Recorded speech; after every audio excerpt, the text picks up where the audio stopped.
Welcome back to Can I Get a Witness Wednesday.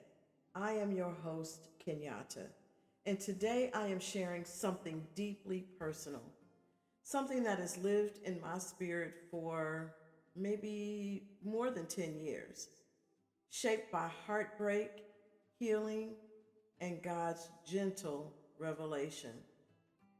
This episode is called Homeless Love.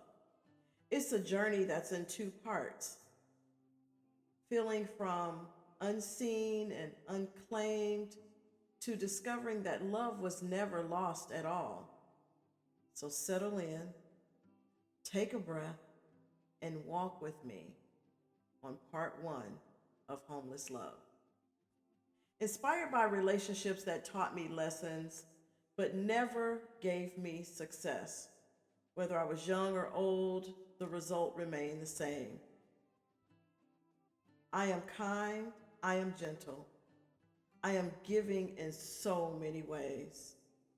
I am beautiful from my natural hair to the way I walk with purpose and softness. See, I bring joy and happiness when you want it, yet I walk alone. So shelters like church and family and friends, they are near, yet I walk alone. I am single, I am married, I am divorced, I am free. Either way, I am still alone. I am what is shared between the young and the old, and I'm desired by all, yet I walk alone. See, I push my cart around, the proverbial cart that homeless people sometimes use with passion. I push it around with passion, with desire, with lust, but no one sees me. So if I stay out all night and if I lay my head where I can, yet I walk alone. See, I care for you when you are sick. The desires of your heart become mine also. I share your wants, your dreams, your passion. I am here for you in your darkest hour. I even share in your joy, yet I walk alone. Although I'm affectionate, I'm attractive, I'm full of sexual desire, soft to the touch, and tender to hold. I am devoted, I'm adored, desired by many, conquered by few. Yet I walk alone with nowhere to call home. I am homeless love. But what I didn't know back then was that the love that I thought was homeless was actually waiting to come home to me. This is part two, the revelation. If you remember in part one, that I thought love was something that I had to earn, something that was measured by how I looked on the outside, something shaped by beauty, but the kind that the world applauds. But I believe my love was overflowing, it was abundant, it was ready, but with nowhere to place it. My love really felt homeless. It felt unclaimed. It felt unseen. And frankly, I felt invisible. But part two taught me something deeper, something that I didn't know I was ready to learn. See, my love was never homeless at all. It was really just hidden beneath the old heartache, buried under grief, pressed beneath disappointment, and covered by the weight of everything that I had survived. The older I get, the freer I become because I finally saw myself not from the world's eyes, but through God's. See, I was built in His image, the beauty of God, the kindness of God, the peace of God, the strength of God. And when I saw that, I realized that love had a home all along. You know why? Because it lived in me. I just get excited even thinking about the fact that it just lived in me all this time. It wasn't the outer beauty that anchored me, though the beauty that beauty is pretty real. That inner beauty, though, the love for myself, of myself, and by myself.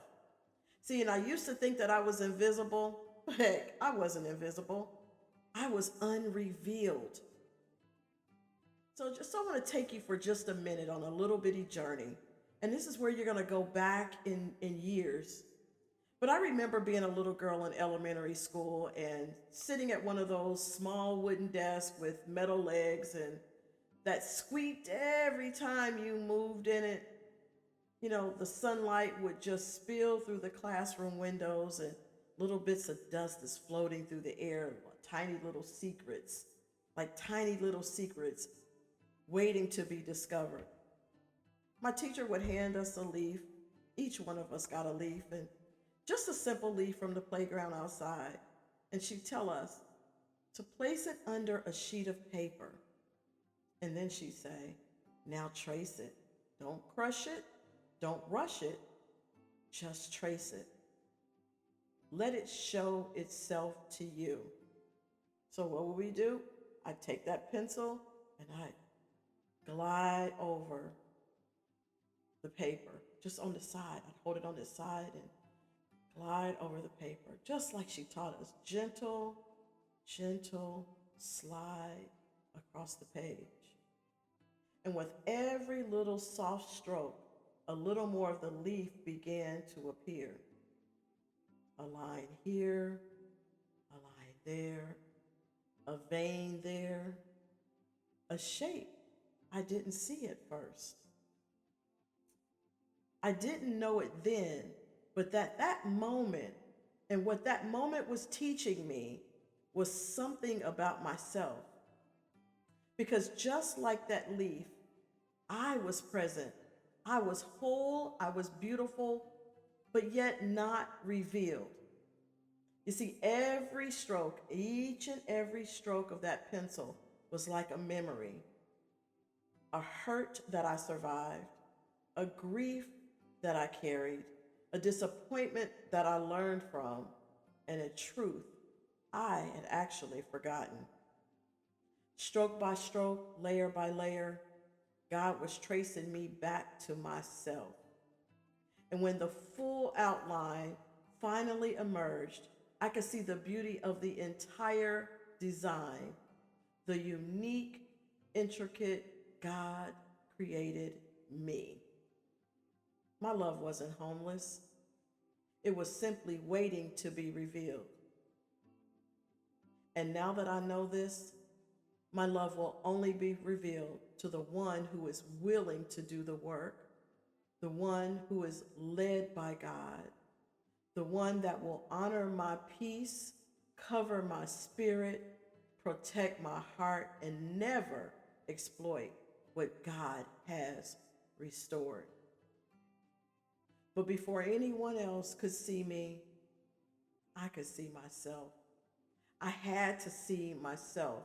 I had to be uncovered like the leaf, reveal the lines, come home to myself, come home to me.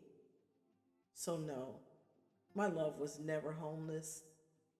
It was simply waiting for me to return.